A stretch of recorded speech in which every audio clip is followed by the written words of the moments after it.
देख रहे हैं खुलासा टुडे न्यूज, हर कदम आपके साथ। खुलासा टुडे न्यूज की ओर से आप सभी दर्शकों को गणतंत्र दिवस की ढेर सारी शुभकामनाएं। इंदौर जिले में 26 जनवरी को उत्साह और उमंग के साथ राष्ट्रीय पर्व गणतंत्र दिवस के रूप में मनाया गया। शहर की नेहरू स्टेडियम में गणतंत्र दिवस का मुख्य समारोह आयोजित किया गया, जिसमें मुख्यमंत्री शिवराज सिंह चौहान ने ध्वजारोहण किया। कार्यक्रम के दौरान मुख्यमंत्री ने परेड की सलामी भी ली। इस अवसर पर विभिन्न शासकीय विभागों द्वारा नयनाभिराम झांकियां भी निकाली गई। प्रदेश के मुख्यमंत्री शिवराज सिंह चौहान द्वारा इस वर्ष 73वें गणतंत्र दिवस के उपलक्ष्य में देश के सबसे स्वच्छ शहर इंदौर में ध्वजारोहण किया गया। इस मौके पर नेहरू स्टेडियम को भव्य रूप से सुंदर रूप में तब्दील किया गया।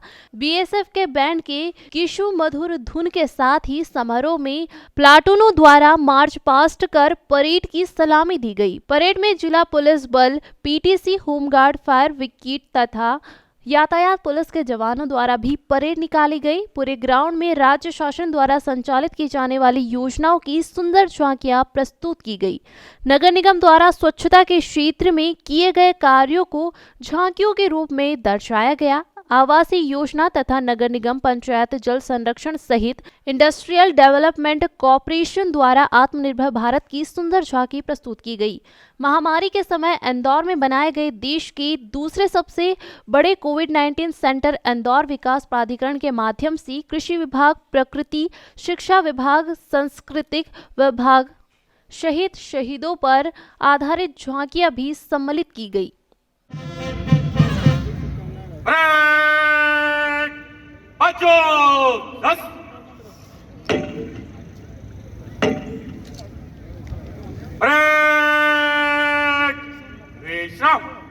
कर झोलाधारी इंदौर की ये परिकल्पना साकार रूप में प्रदर्शित हो रही है।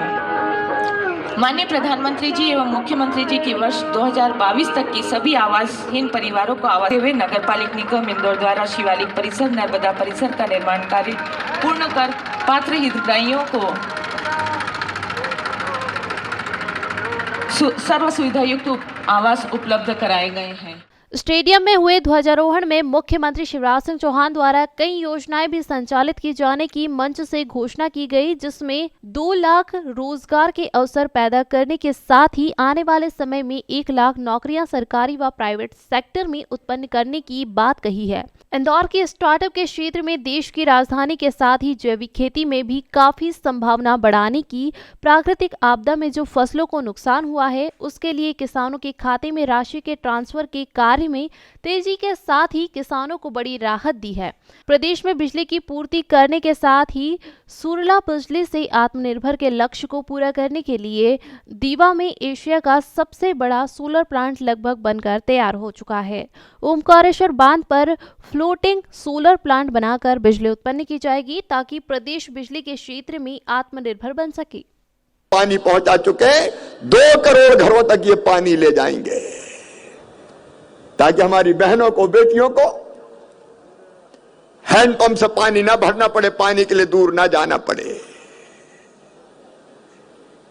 खेती हमारी अर्थव्यवस्था की रीढ़ है। मध्य प्रदेश के मेहनती किसानों ने अन्न के भंडार भरे हैं और उचित दाम देने के लिए हमने रिकॉर्ड स्तर पर खरीदी की है। गेहूं के उत्पादन में मध्य प्रदेश के किसानों ने पंजाब को पीछे छोड़ दिया है। पिछले साल 1 करोड़ 28 लाख मीट्रिक टन से ज्यादा खरीदी हमने की थी। इस साल 45 लाख मीट्रिक टन से ज्यादा धान हमने खरीदी है। अन्न के भंडार भरपूर है, रखने की जगह नहीं है, अस्थायी कैंप में रखा जा रहा है। लेकिन इसका अर्थ यह नहीं कि हम खरीदेंगे नहीं, अब फिर खरीदी करेंगे। अभी धान खरीदी है, गेहूं भी खरीदेंगे। लेकिन एक अपील मैं किसान भाइयों बहनों से करना चाहता हूं, फसलों का विविधीकरण जरूरी है। केमिकल फर्टिलाइजर ने हमारी धरती की उर्वरक क्षमता को गंभीर रूप से प्रभावित किया है और जब वो दिन आ गए कि हम गेहूं और धान के अलावा बाकी फसलें भी लगाएं और साथ में प्राकृतिक खेती और जैविक खेती की तरफ बढ़ें। प्राकृतिक खेती का मध्य प्रदेश में हम अभियान चलाने वाले।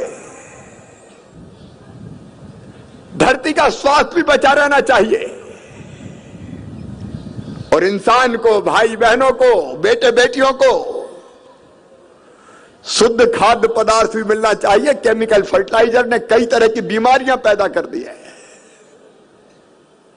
मैं स्वयं भी अपने खेत में प्राकृतिक खेती के प्रयोग करूंगा। जैविक खेती में आज भी मध्य प्रदेश नंबर 1 है, लेकिन और तेजी से इस दिशा में बढ़ने की आवश्यकता है। मेरे किसान भाइयों, पिछले 22 महीने में लगभग 1,48,000 करोड़ रुपया किसानों के खाते में डाला गया है। आप देख रहे हैं खुलासा टुडे न्यूज, हर कदम आपके साथ।